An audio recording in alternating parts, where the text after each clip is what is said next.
Europe 1, 7h25, Thomas Soto. Les secrets politiques de Caroline Roux. Bonjour Caroline. Bonjour Thomas. On sait que Bruxelles a laissé jusqu'au mois de mars à la France pour se mettre en conformité avec les objectifs de réduction des déficits, comme on dit. Mais l'info politique, Caroline, c'est que les événements en France rendent la Commission plus compréhensive, plus souple. Ça veut dire en clair qu'on va passer entre les gouttes. Ça veut dire surtout que la France ne sera pas sanctionnée. Alors c'est l'un des principaux acteurs du dialogue entre Paris et Bruxelles qui me fait cette confidence. Je le cite, « Après de tels attentats, ce serait incompréhensible de sanctionner la France pour un point de PIB. » Et il poursuit, « Ça a mis un terme, au fond, au French bashing. » À Bercy, on confirme en m'expliquant que la Commission restera, je cite, « exigeante mais coopérative ». En réalité, le climat, Thomas, a changé, mais la France a aussi montré sa bonne volonté. D'ailleurs, selon mes informations, elle a quelques bonnes nouvelles sous le coude à annoncer avant fin mars en matière de déficit. Cela dit, la tolérance est limitée. Par exemple, quand le PS réclame, vous l'avez entendu dimanche dans le grand rendez-vous, Jean-Christophe Cambadélis qui demande qu'on sorte les dépenses de défense du calcul des déficits avec l'idée que lorsqu'on fait la guerre au Mali, par exemple, on se bat aussi pour la sécurité en Europe. Eh bien, je peux vous dire ce matin, la réponse c'est clair, c'est simple, c'est non. Moi, c'est clair. Donc, la Commission sera exigeante mais compréhensive, nous dites-vous. Ça veut dire qu'on ne va pas être fonctionné, mais on va quand même être surveillé de près. Exactement. Bruxelles nous attend toujours sur les réformes de structure et va surveiller en particulier les débats et l'atterrissage, surtout de la loi Macron.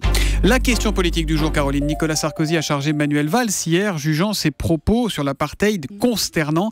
Comment réagit le Premier ministre ? Froidement, il m'a fait savoir qu'il n'a pas regardé et pour seul commentaire, Manuel Valls se contente d'une phrase, il faut rester à la hauteur de l'exigence des Français. Même distance à l'Elysée, le président n'a rien vu, n'a rien entendu. Le message, vous l'avez compris, non, personne ne regarde. Le message, il est politique, Nicolas Sarkozy et la télé, c'est pas un événement, voilà ce que ça veut dire. Les proches de Manuel Valls sonnent quand même la charge. Nicolas Sarkozy pressé d'en finir avec l'unité nationale. Ça prouve qu'il n'a pas changé. Un autre sénateur, je cite, il est amnésique, lui, l'homme du discours de Grenoble et du Karcher, cherche juste une fausse polémique sur l'apartheid. Vous voyez, le climat redevient très vite, assez vite éruptif. Et à ce propos, notez que Stéphane Le Foll, le porte-parole du gouvernement, sera mon invité tout à l'heure à 7h45 pour l'interview Vérité d'Europe 1. Et puis on va en entendre parler, Caroline. Oui, on va en entendre parler. Aujourd'hui, François Hollande devient rédacteur en chef de Mon Quotidien et de l'actu des journaux pour les enfants et les ados. Il va répondre aux questions de 6 petits lecteurs. La consigne, lâchez-vous, on a envie de le lire.